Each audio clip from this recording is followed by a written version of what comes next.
As I've said in many podcasts before, Personalized Fitness handles all aspects of fitness and sport, anything that's not illegal, immoral, or fattening. And of course, we handle quite a bit of post-rehab. Well, where do we get those clients? Physical therapists, of course, are one place where we get them. And we're talking to two guys that are doing things a little bit different.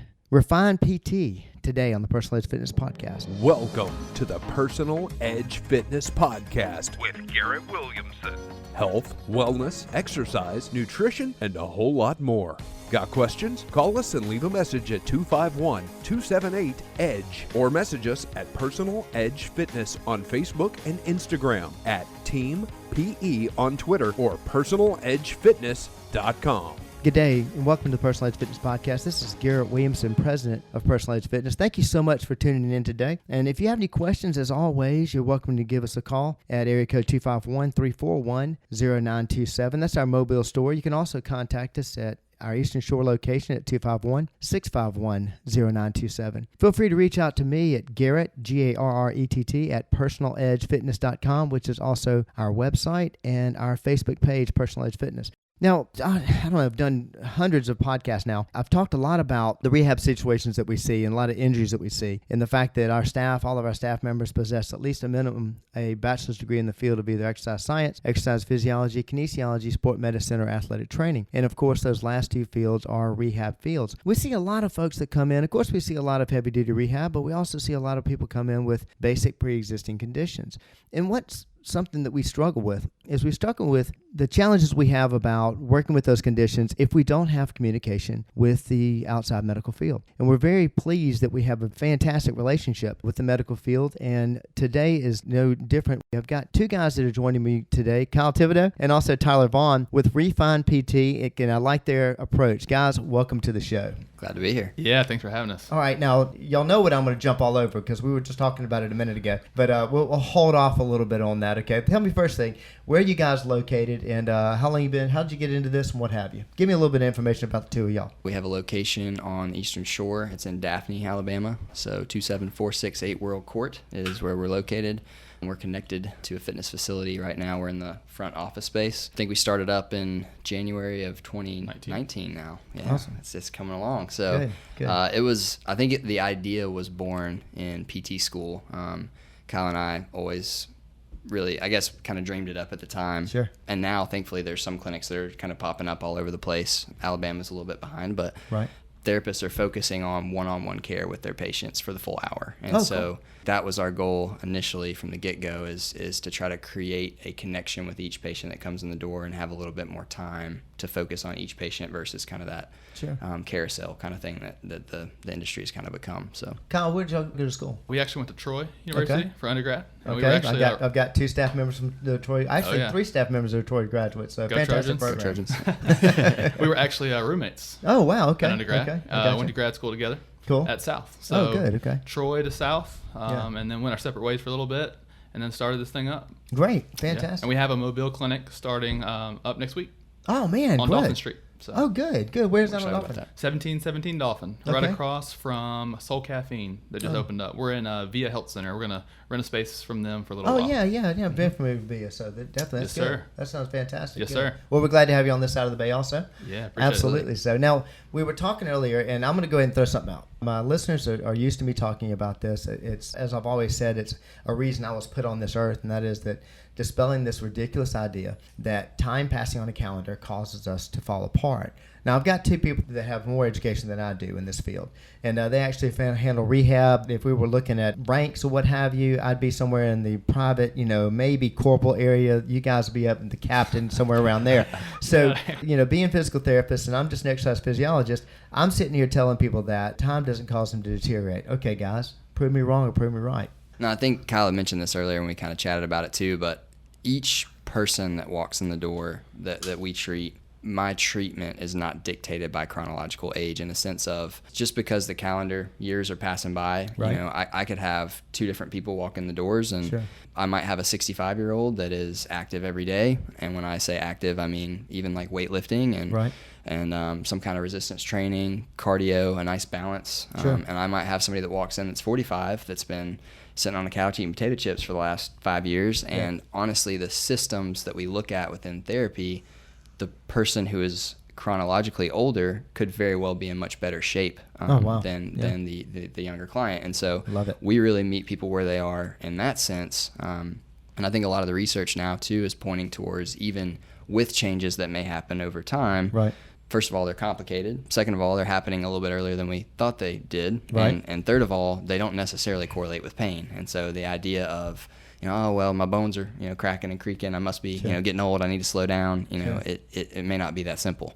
I got you. Yeah, and a lot of people aren't applying any stress to those bones. So if the proper stresses were being applied throughout their whole lifespan, maybe there wouldn't be those cracks in the bones earlier.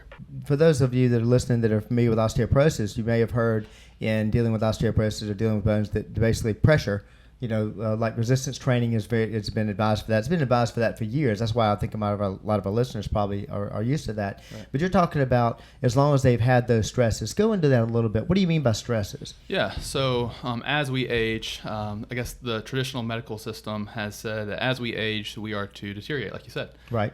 And I would agree with you. I don't think that's necessarily the case. We do know at some point, and we had this conversation, at some point we will die. Yeah, that's a whole nother conversation. Exactly, and one we could go on for a long. So I'm not sure I'd agree with you. And we will not go there. Yeah. But we know that traditionally people have this mindset of, okay, I'm going to age, I'm going to decline, and we know that's just not the case. So the stresses that apply over time, like Tyler said, we have there's actually a 88-year-old male that we have who's still working out in the facility that we have. Awesome. And he is on his A game. And so the stresses that he's been applying over his life, he's never stopped. Right. And so he's still walking miles and miles a day. He's still weightlifting at the age of 88. Awesome. And so those are the stresses that we're talking about. He's still doing all the activities he wants to do, and he never stopped, never had a period of sitting on the couch for years to where he actually had the decline and had to really climb out of that hole. He never had that. Right. Yeah. Well, let's talk about somebody that does get in that hole. We see that day in and day out. Right. When we have people come in and do a consult with me, they'll do what I call the throwing up of hands. Now, look, I'm not looking to get like huge or whatever. I just want to be able to move and telling me that basically that has passed them by. Right. And my first reaction to them is, you got something permanent that can't be. Are you missing a leg? Are you missing a knee? Is there something that I can't? My thought process is, okay, just because you got in that hole doesn't mean you're going to be there. I mean, I would guess that's y'all's approach also. Absolutely. Yeah, and somebody way smarter than me said that it's the start that stops most people. And so awesome. Yeah, I think that's really true in a lot of cases. Is things get more difficult for us because we don't continue to do them, and then over time it gets more frustrating to not be able to do them, so then we avoid them even more. It's like a big snowball. Yeah. But ultimately I think the real goal is getting motivated enough to get the ball rolling, and then just staying consistent with whatever stresses you want to be able to handle throughout the rest of your lifetime. Right. And as long as you do that, your body typically responds very well. And I think sometimes we think about things in terms of, is my body going to respond to this? And I think for the most part, based on physiology, if we can apply the right stresses, the body doesn't have the ability to decide whether it responds a certain way or not, as far as if we give it the right stress. Right. And so I think the real challenge is putting the puzzle pieces together of how do I find the right stress, and then how do I progress that stress over time to prepare for the demands. We see a lot of the same stuff. You guys are going far deeper as far as the rehab is concerned. And we've got some people there's some impingements to getting started in fitness.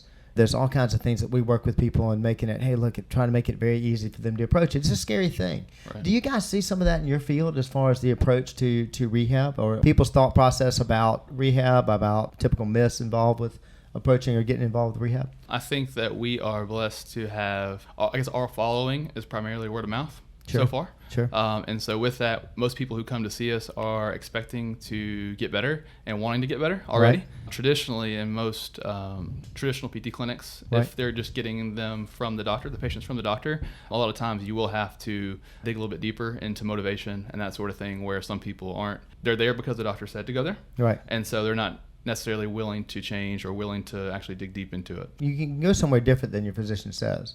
Absolutely. I think that's a common misconception too. And I think the thing that I've heard the most is, my doctor sent me here because it's, connected to their facility, and I don't want to get into too much of the weeds with it, but they feel like the physician will be able to keep a closer eye on them if they go to that specific place. Right. And first of all, I would say in my experience, that's not been the case.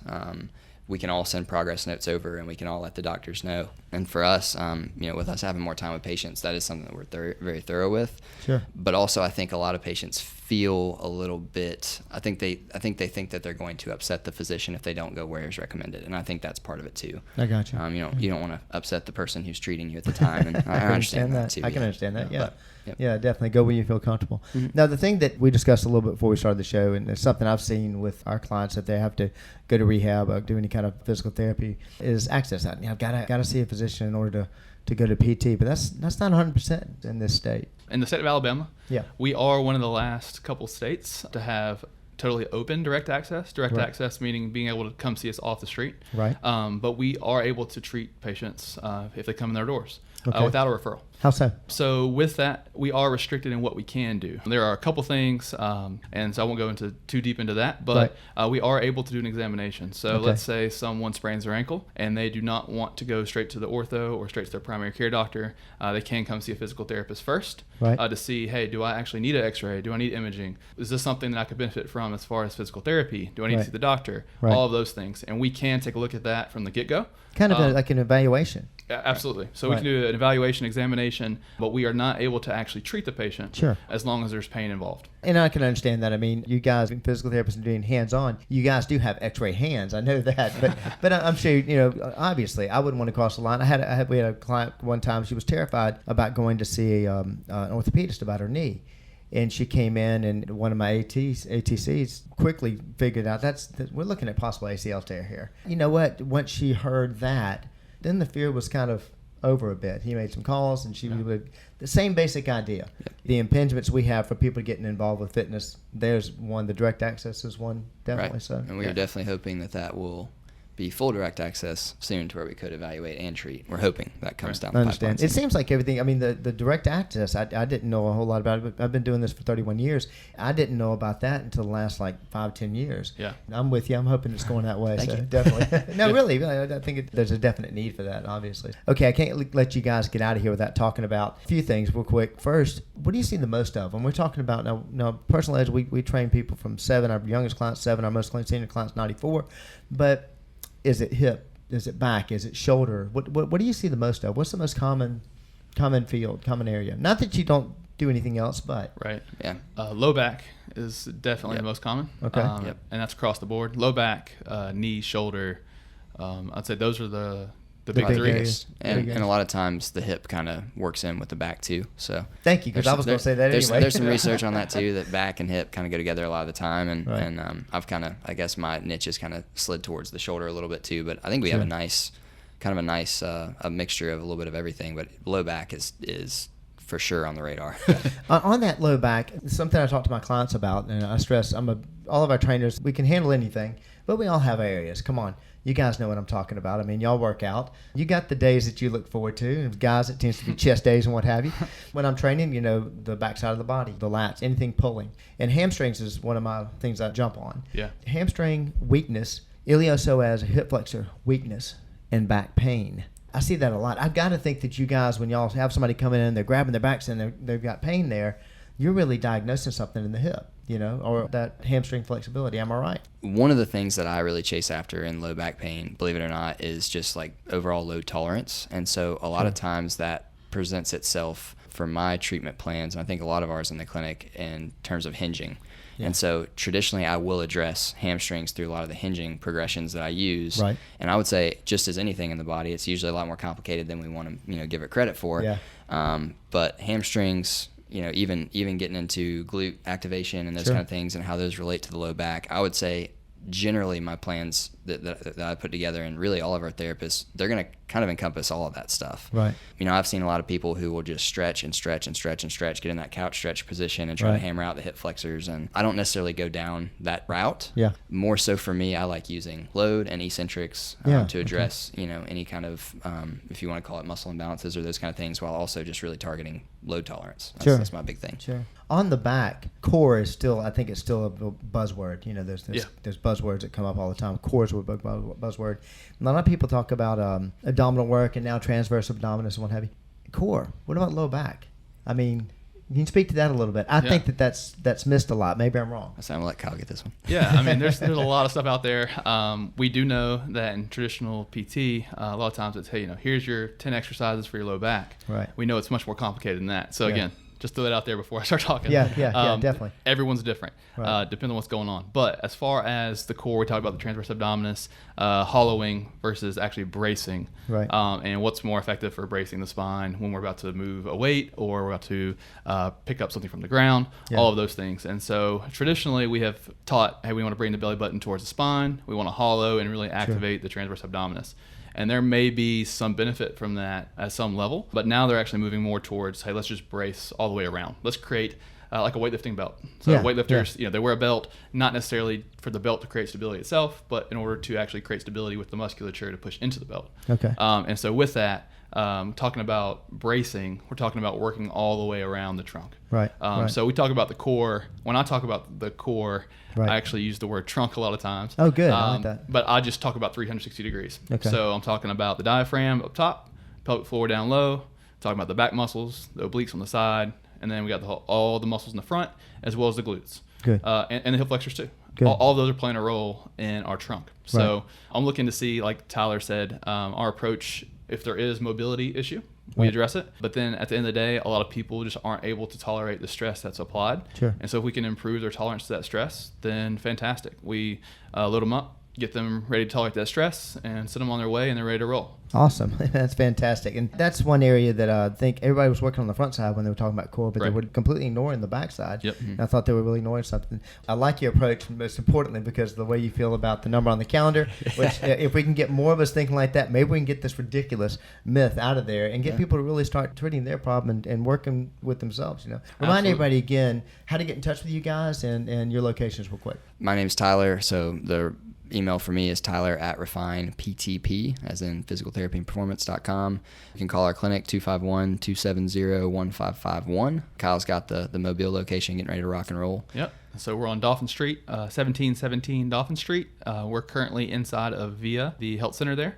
And so right now our number's the same. So 251-270-1551. And then my email is kyle@refineptp.com. Guys, listen, thank y'all so much for coming on. I really appreciate y'all's approach to this, as you well know. Look forward to working with you guys in the future, definitely. Absolutely. I appreciate you tuning into the show, and I like the relationship that we have with the entire medical community, but I love it when I find guys that are going after this and getting age out of the way, because age is not a measurement of fitness in any way, shape, or form. If you have any questions, you want to get in touch with these guys, have trouble getting in touch with them, or have any questions about this show, please reach out to me at Garrett, Garrett, at personalizedfitness.com. Again, that's our website and our Facebook page. Welcome to give us a call in our Mobile location at 251-341-0927, and of course Eastern Shore at 251-651-0927. The guys at Refine PT, Personal Edge Fitness, all about getting age out of your way. One more way we help you seek your level of wellness. Thanks for listening to the Personal Edge Fitness Podcast with Garrett Williamson. Subscribe now and be a part of the show by calling 251-278-EDGE or message us on Facebook and Instagram at Personal Edge Fitness or at Team PE on Twitter, and visit us at personaledgefitness.com.